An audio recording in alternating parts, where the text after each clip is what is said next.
Maghahanap tayo ng mamutya dito sa bukid, guys, mga kapanalig. Ito pong bato na to, gumulong. Yan po, gumulong galing dyan, bangga sa lubi, sa niyog. Tapos galing doon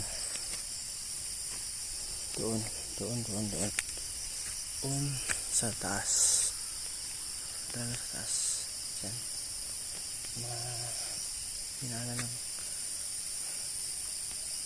dinaanan ng bato na gumulong wala sa buntod o sa bukid.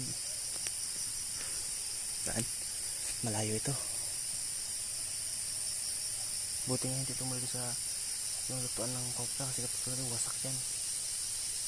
Kaya napakalaki ang bato na yan, no? Pag yan tumuloy sa bahay, lutuan ng kopra na yan, sabog yun.